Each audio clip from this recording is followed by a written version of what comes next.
Some scars are earned in the shadows, paid for in blood that the public never sees.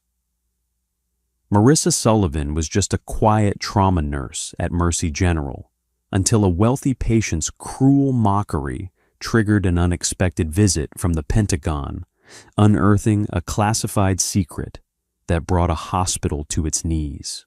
The morning shift at Mercy General Hospital's newly renovated pavilion wing always began with a sterile, suffocating kind of quiet. This was the VIP floor, a sanctuary of mahogany-paneled suites, private chefs, and Egyptian cotton sheets reserved strictly for Chicago's elite. Marissa Sullivan walked down the pristine corridor, her rubber-soled shoes making no sound against the polished Italian marble. Marissa was 34, with prematurely graying hair pulled into a tight practical bun and eyes the color of a winter sky. She was an exceptional nurse, precise and unflappable, but she possessed a physical trait that made the hospital administration nervous, a sprawling, jagged lattice of burn scars. The thick, pale keloid tissue crawled from the left side of her jaw, down her neck, and wrapped around her left arm like a sleeve of melted wax. Usually, Marissa wore a custom long-sleeved undershirt to hide the worst of it. But today, the hospital's centralized air conditioning had failed, pushing the ward's temperature to a sweltering 80 degrees. Reluctantly, Marissa had rolled her sleeves to the elbows to comply with the hospital's strict sterile field protocols for changing surgical drains. Room 4. O2 belonged to Eleanor Prescott.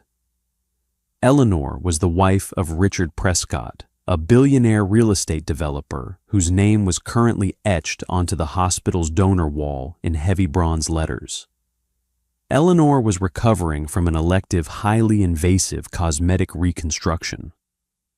She was 50, fiercely manicured, even in a hospital bed, and possessed a temper that had already driven 3 junior nurses to tears since her admission on Tuesday. Marissa tapped lightly on the heavy oak door before pushing it open. "Good morning, Mrs. Prescott," Marissa said, her voice a calm, even baritone. She pushed a cart laden with saline fresh gauze and new Jackson Pratt drainage bulbs into the room. "I'm here to check your vitals and change your surgical dressings." Eleanor, who was furiously tapping on the screen of her iPad, didn't bother to look up. "Finally, I pressed the call button 5 minutes ago. My iced water is practically warm, and my surgeon, Dr. Aris, was supposed to be here at 8. It's 8:15.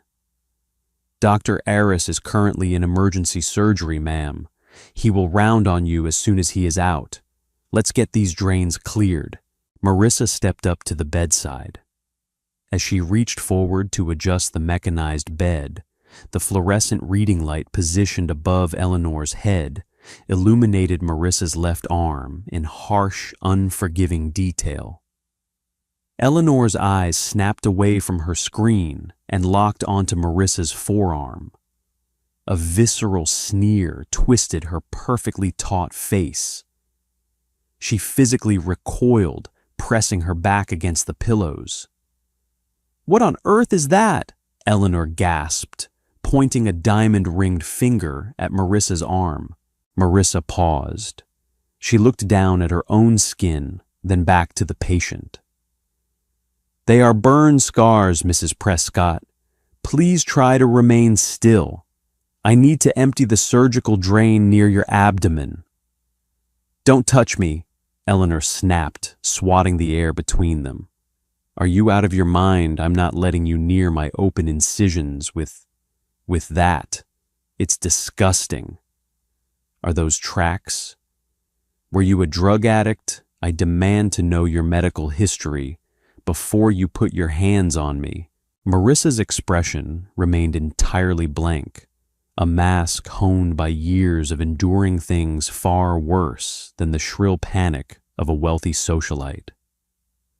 "I assure you, Mrs. Prescott, I am fully sterilized. The scars are from an accident years ago. They are entirely healed tissue. There is no risk of infection. I don't care what they are. Eleanor's voice escalated to a shrill octave that easily penetrated the heavy sweet door. It's unsightly. It's unhygienic. My husband just donated $3 million to this hospital, and they send me a nurse who looks like she crawled out of a house fire. This is a premium recovery suite, not a charity clinic. Get out. Marissa's jaw tightened. For a fraction of a second, the pristine hospital room faded. The sterile scent of rubbing alcohol was abruptly replaced by the phantom stench of aviation fuel, scorched sand, and burning flesh. The distant beeping of a heart monitor morphed into the frantic, deafening warning alarms of a downed UH-60 Black Hawk helicopter. Marissa blinked forcefully, shoving the memory back into the dark vault at the back of her mind. Mrs. Prescott. Marissa said, her voice dangerously quiet, but completely composed. Your drains are currently full. If they back up, you risk a severe hematoma that could compromise your cosmetic results. I can have another nurse step in, but it will take at least 20 minutes to prep another cart. I strongly advise you, let me complete the procedure. Did you not hear me? Eleanor was practically vibrating with rage now. I want you out of my room, and I want the floor supervisor, now. You have no business being in a patient-facing role looking like a monster. Marissa slowly lowered her hands. She carefully stepped back from the bed, ensuring the sterile field remained unbroken. As you wish, ma'am. I will page head nurse Lowry for you. Without another word, Marissa turned and walked out of the room, her posture entirely rigid, the heavy oak door clicking shut behind her. By noon, the fallout had metastasized through the administrative levels of Mercy General like an aggressive infection. Marissa had retreated to the staff break room, quietly charts, while she drank a cup of black coffee. She had already scrubbed in and out of 2 other rooms, her sleeves rolled down. Despite the heat, her demeanor entirely unchanged. But the hospital grapevine was exceptionally fast. Everyone knew about the incident in 402. At exactly 12:15 p.m., the break room door swung open. Patricia Lowry, the veteran head nurse of the pavilion wing, stepped inside. She looked exhausted. Maggie. Patricia sighed, leaning against the doorframe. Butler wants to see you in his office. Arian Butler was the hospital administrator, a man who possessed a master's degree in business and 0 clinical experience. He viewed the hospital as a ledger and the patients in the pavilion wing as his primary shareholders. Marissa closed her chart. Did she file a formal complaint? She didn't just file a complaint, Maggie. She called her husband. Richard Prescott just had his lawyers contact the board. They are threatening to pull the funding for the new pediatric cardiovascular center unless you are severely disciplined and permanently removed from the VIP floors. Butler is out for blood. Marissa nodded slowly. She stood up, tossing her empty coffee cup into the trash. I'll go see him. Maggie, wait. Patricia grabbed her arm gently. I tried to defend you. I told him you have the lowest infection rates on the floor, the best patient outcomes. But he doesn't care. Just play the game. Apologize. Tell him you'll wear the compression sleeves. Don't throw your career away over Eleanor Prescott. Marissa offered Patricia a rare, sad smile. I appreciate it, Patty, but I don't apologize for my skin. The walk to the executive offices felt longer than usual. When Marissa entered Butler's expansive glass-walled office, she found him pacing behind his mahogany desk. Dr. Thomas Aris Eleanor's surgeon was sitting on one of the leather sofas, looking deeply uncomfortable. "Nurse Sullivan." Butler barked, not bothering with pleasantries. "Have a seat." Marissa remained standing. "I prefer to stand, Mr. Butler." Butler stopped pacing and glared at her. "Suit yourself. Let me be unequivocally clear, Sullivan. Your behavior this morning was a catastrophic failure of patient relations. Mrs. Prescott is deeply traumatized." "Mrs. Prescott was repulsed by my scars," Marissa corrected evenly. "I maintained complete professionalism. I offered to complete her necessary medical care. She refused, and I respected her wishes. You terrified a high-net-worth donor." Butler slammed a hand on his desk. "She specifically requested a visually pleasing, serene recovery environment. You marched in there with your sleeves rolled up, flaunting a severe physical disfigurement. You showed a complete lack of aesthetic judgment." Dr. Aris cleared his throat. "Arian, to be fair, the AC on the floor is broken. OSHA guidelines permit staff to adjust their uniforms to prevent heat exhaustion." "Stay out of this, Tom," Butler snapped. He turned back to Marissa. "Here is what is going to happen, Sullivan. You are going to go back upstairs to room 402. You are going to offer Mrs. Prescott a profound written apology. Following that, you will be suspended without pay for 2 weeks. When you return, you will be reassigned to the basement levels records or laundry somewhere out of sight. Sign this disciplinary acknowledgement." He shoved a piece of paper across the desk. Marissa looked at the paper. She didn't reach for it. Instead, she looked Butler dead in the eye. "No." Butler blinked, taken aback. "Excuse me, I will not apologize for the scars I bear, Mr. Butler, and I will not sign a disciplinary form that implies my physical appearance is a violation of medical protocol. If you wish to terminate me, you may do so. But I suggest you consult with HR regarding the Americans with Disabilities Act before you fire a registered nurse for having healed burn tissue." Butler's face turned a mottled shade of red. "You think you can cite labor laws to me? You are an at-will employee. Prescott is withholding $3 million because of you. You are fired, Sullivan. Clear out your locker. I want you off the property in 20 minutes. Marissa felt a strange sense of relief wash over her.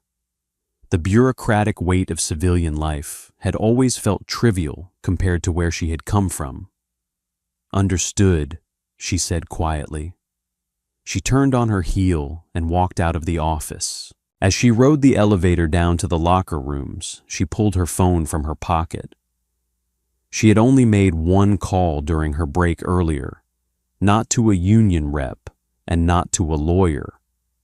She had made a call to an old friend in Washington, D.C., just to warn them that she might need a character reference for a new job. She hadn't expected it to escalate to a termination this quickly. Down in the basement, Marissa began packing her meager belongings into a duffel bag.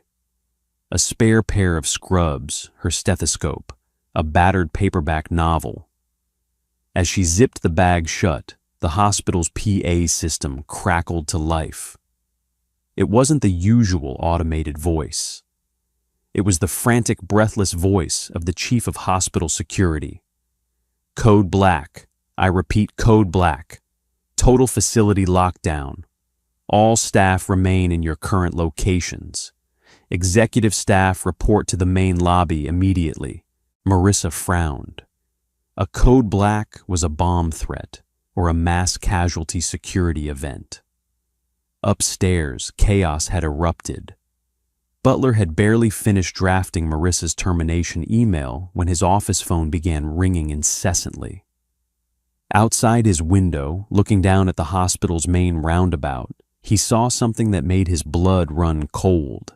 4 black Chevrolet Suburbans with heavily tinted windows and government plates had aggressively hopped the curb, forming a barricade around the hospital's main entrance. Men in dark suits and earpieces poured out immediately, securing the perimeter. Local Chicago police cruisers were screeching to a halt at the edge of the campus, sealing off the streets. Butler sprinted out of his office, pushing past panicked nurses and doctors, making his way to the first-floor lobby. "What is going on?" he screamed at the security guards. "Who called the police?" "We didn't call them, sir," the head guard stammered.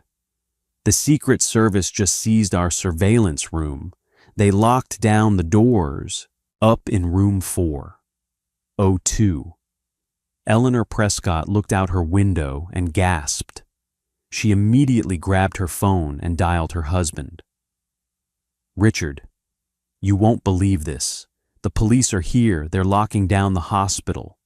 I told you that disfigured nurse was dangerous. She's probably a psycho. Tell your lawyers to sue this hospital into the ground." Back in the lobby, the heavy automatic sliding doors were forced open by 2 men in tactical gear. The murmuring crowd of doctors and administrators fell dead silent. Through the doors walked a tall, imposing man in a pristine dark navy suit. His face was stern, lined with years of heavy decisions, and he wore a lapel pin that caught the light the seal of the Department of Defense. It was Secretary of Defense Richard Gallagher. Behind him walked 2 United States Army generals in full-dress uniform, their chests heavy with ribbons. Butler, sweating profusely, pushed his way to the front of the crowd. Mr. Secretary, I am Arian Butler, the hospital administrator. We had no idea you were coming. Has there been a national emergency? We have VIP patients upstairs." Secretary Gallagher didn't even look at Butler. His eyes swept the terrified crowd of medical staff. "I am not here for your VIPs, Mr. Butler." Gallagher's voice boomed through the quiet lobby, carrying an undeniable weight of authority. "I am here for a member of my military. I am here for United States Army Captain Marissa Sullivan." The silence that fell over the expansive lobby of Mercy General Hospital was absolute. The only sound was the soft hum of the ventilation system and the distant muffled wail of police sirens establishing the outer perimeter. Arian Butler stared at Secretary of Defense Richard Gallagher, his mouth opening and closing like a fish out of water. I beg your pardon, Mr. Secretary," Butler stammered, the color draining entirely from his face. "Captain, there must be some sort of profound clerical error. Marissa Sullivan is a civilian registered nurse, and she is. Well, as of 20 minutes ago, she is no longer employed at this facility." The air in the room seemed to drop 10 degrees. Secretary Gallagher stepped forward, closing the distance between himself and the hospital administrator. The 2 Army generals behind him stiffened their expressions, hardening into masks of pure, unadulterated contempt. "You fired her," Gallagher stated. It wasn't a question. It was a low, dangerous rumble that echoed off the marble floors. She violated hospital policy," Butler lied, sweat beading on his forehead. "She caused severe emotional distress to a high-profile VIP donor. I had a fiduciary duty to—" "You have a duty to shut your mouth, Mr. Butler," Gallagher interrupted, his voice cracking like a whip. "Where is she?" "Basement," a small voice squeaked from the crowd. It was Patricia Lowry, the head nurse, tears welling in her eyes. "She was clearing out her locker in the basement," Gallagher gestured to 2 of the Secret Service agents. "Go get her, with full honors. Up on the second-floor mezzanine, which overlooked the grand atrium lobby, Eleanor Prescott had demanded her private aide wheel her out of her room the moment she heard the commotion. Draped in a silk robe, her face wrapped in compression bandages from her recent surgery, Eleanor gripped the railing of the balcony. She peered down at the lobby, expecting to see a terrorist threat or a criminal apprehension. She expected to see the disfigured monster being hauled away in handcuffs. Instead, she watched as 4 men in tactical gear marched toward the basement elevators. 5 minutes later, the elevator doors chimed open. Marissa Sullivan stepped out into the lobby. She was dressed in her street clothes, a pair of simple blue jeans and a gray long-sleeved shirt, with her weathered duffel bag slung over her shoulder. She stopped in her tracks as she saw the heavily armed agents, the local police, the terrified hospital staff, and the 3 men standing in the center of the room. Her eyes locked onto Secretary Gallagher. For a moment, the weary, stoic nurse vanished. Her spine snapped straight, her shoulders squared, and her chin lifted. Even out of uniform, the ingrained discipline of a soldier radiated from her every movement. She dropped her duffel bag. It hit the marble with a dull thud. Marissa raised her right hand in a razor-sharp salute. Secretary Gallagher immediately returned the salute, holding it for a long, respectful moment before lowering his hand. The 2 generals mirrored his movement. "At ease, Captain," Gallagher said softly. Marissa relaxed her stance, though her expression remained guarded. "Mr. Secretary, to what do I owe the presence of the Department of Defense in a civilian ward? We've been looking for you for 8 months, Maggie," Gallagher said, dropping the formal titles for a fleeting moment. "When you retired and went off the grid, the Pentagon brass was tearing the country apart trying to find you. When you made that background check call to Colonel Hayes an hour ago, he flagged your location. I happened to be in Chicago for a defense summit. I wasn't going to wait another day." Butler, unable to process the reality unfolding before him, took a trembling step forward. "Mr. Secretary, please, what is going on? Who is she?" Gallagher turned slowly to face the hospital administrator, making sure his voice carried to every doctor, nurse, and patient listening from the balconies. His eyes briefly flicked up to the second-floor mezzanine, where Eleanor Prescott was watching paralyzed. "You called her a liability, Mr. Butler. You fired her because a wealthy patient found her scars unappealing." Gallagher's voice boomed heavy with righteous fury. "Allow me to educate you on the cost of your freedom. The woman standing before you is United States Army Captain Marissa Sullivan. For 6 years, she served as a Tier 1 combat trauma surgical nurse, attached to a highly classified Special Forces extraction unit." Gasps rippled through the crowd of medical staff.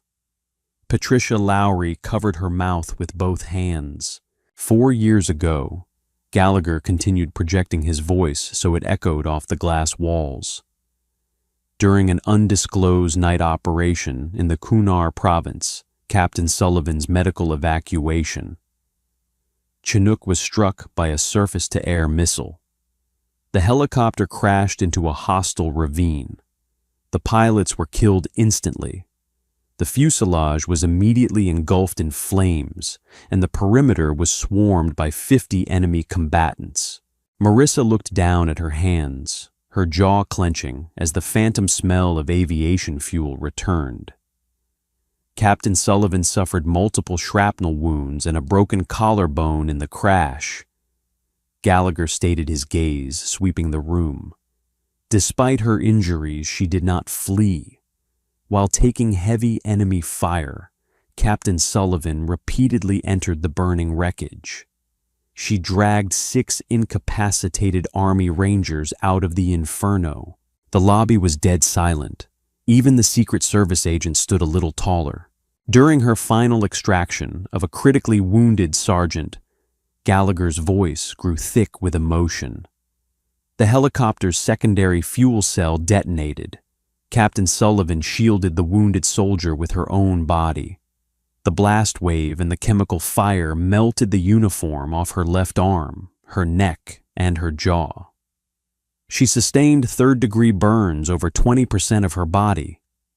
Yet, she continued to return fire with her sidearm and maintained pressure on the sergeant's severed femoral artery for 45 minutes until a secondary extraction team arrived.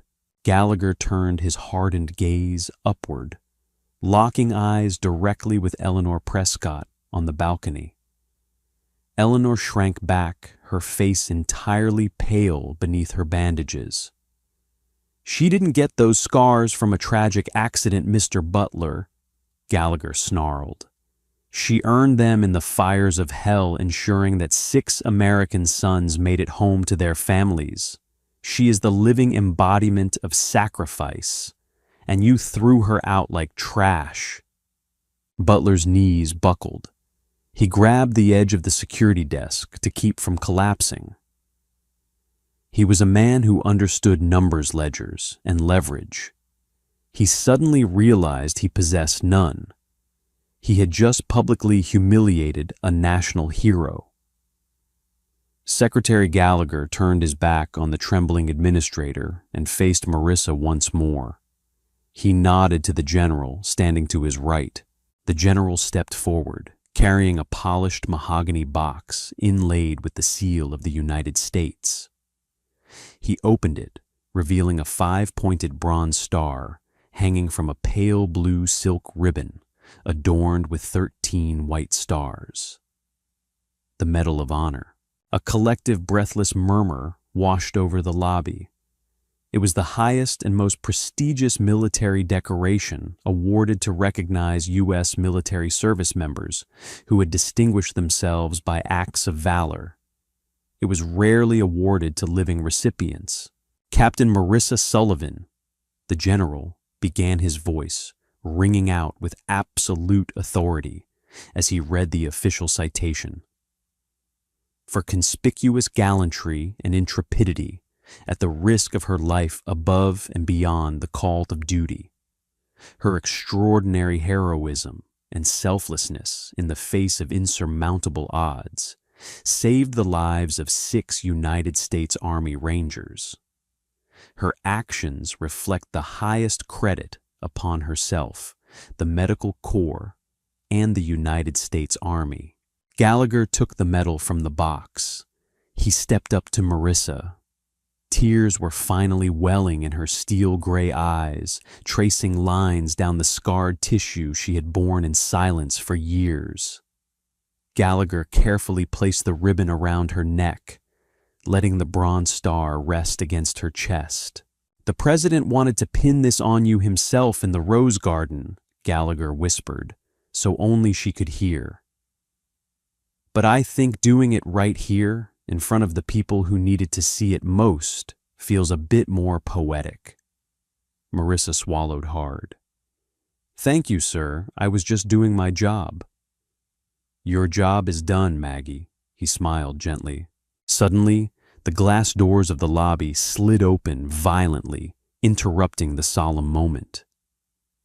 A man in an expensive tailored suit rushed in panting heavily, followed by 2 armed police officers who had escorted him through the barricade.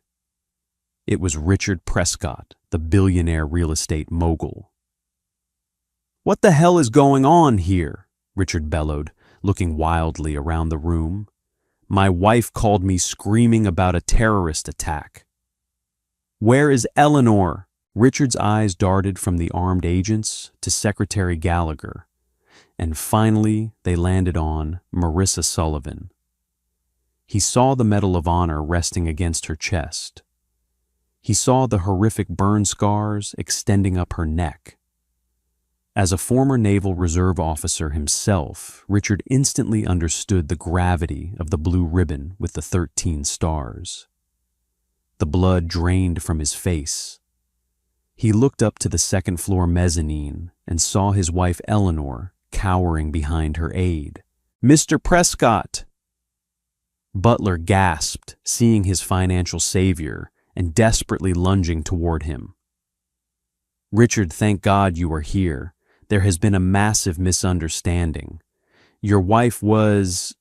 She was startled by Nurse Sullivan's appearance. "I acted hastily to protect your family's peace of mind, just as you would want." Richard Prescott looked at Butler, then up at his wife, piecing the puzzle together with sickening clarity. Eleanor had called him earlier, shrieking about a disfigured, repulsive nurse who looked like a monster. "You fired a Medal of Honor recipient because my wife didn't like her scars." Richard's voice was dangerously quiet. "I was protecting your $3 million donation," Butler pleaded, his voice cracking. Richard turned to Butler with a look of absolute disgust. "My father died in the Ia Drang Valley. I served 8 years in the Navy. You think I want my money associated with a hospital that treats veterans like diseased animals?" Richard stepped right into Butler's personal space. "The donation is gone, Arian. I am pulling the funding for the pediatric wing, and I am personally calling the hospital board of directors. By tomorrow morning, you won't be able to get a job managing a pharmacy in this city." Butler let out a pathetic, suffocated wheeze. His career was evaporating before his very eyes. Richard then turned to Marissa. He didn't offer his hand. Instead, he stood at attention and bowed his head deeply. "Captain Sullivan, words cannot express my profound shame regarding my wife's behavior. I beg your forgiveness on behalf of my family. The disrespect you suffered today is a stain on my name." Marissa looked at the billionaire. She didn't gloat. She didn't sneer. She simply nodded. "I appreciate the sentiment, Mr. Prescott, but true character is revealed not in how we treat the powerful, but in how we treat the vulnerable. Your wife has much to learn." She turned back to Secretary Gallagher. "Sir, if the ceremony is concluded, I would like to leave." "Of course, Captain," Gallagher said. He turned to his men. "Clear a path. We're taking our hero home." The Secret Service agents parted the crowd. As Marissa Sullivan walked toward the exit, the lobby of Mercy General Hospital erupted. The doctors, the nurses, the security guards, and the patients began to clap. The applause grew louder, building into a deafening roar of respect and admiration that shook the glass walls of the atrium. Marissa paused at the sliding doors. She didn't look back at Arian Butler, who was weeping quietly near the security desk. She didn't look up at Eleanor Prescott, who was sobbing into her hands on the balcony, facing the utter ruin of her social standing. Marissa just adjusted the duffel bag on her shoulder, touched the cool bronze of the star resting against her chest, and walked out into the warm Chicago sunlight. She had survived the fires of war, and she had survived the cruelty of the superficial world. She was exactly who she was meant to be. If this story moved you, remember that true heroes often wear their sacrifices on their skin, hiding in plain sight among us. Never judge a book by its cover, because you never know the battles someone has fought just to stand in front of you. Hit that like button. Share this incredible story with your friends and family, and subscribe to our channel for more powerful real-life tales of courage, karma, and the triumph of the human spirit.